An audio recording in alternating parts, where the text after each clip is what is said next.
A todos los evangelizadores que están participando en Hechos 29, que es una importante iniciativa para misionar en los ambientes digitales, les mando un afectuoso saludo.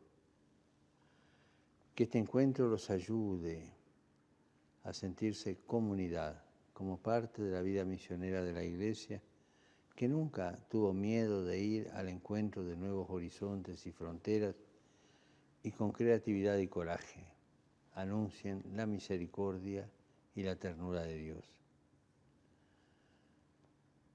Como dije en mi reciente viaje a Canadá, es necesario encontrar nuevos caminos para anunciar el corazón del Evangelio a cuantos todavía no han encontrado a Cristo.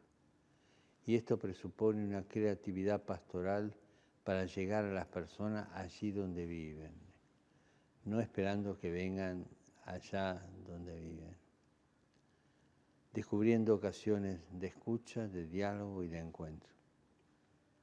No tengan miedo de equivocarse.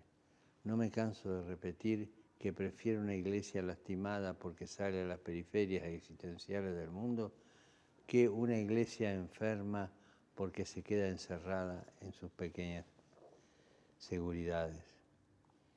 El Señor golpea la puerta para entrar en nosotros, pero ¿cuántas veces golpea la puerta de dentro para que lo dejemos salir? Que la misión que llevan adelante en los espacios digitales esté llena de humanidad, vayan a samaritanear esos ambientes para que la cultura contemporánea pueda conocer a Dios sintiéndolo en ustedes. Vayan, lleven la esperanza de Jesús, especialmente con los más alejados, dándoles razones de su esperanza.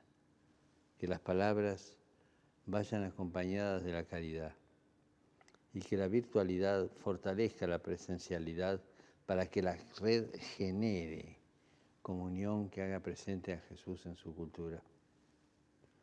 Queridos misioneros, les mando mi bendición y no se olviden de rezar por mí.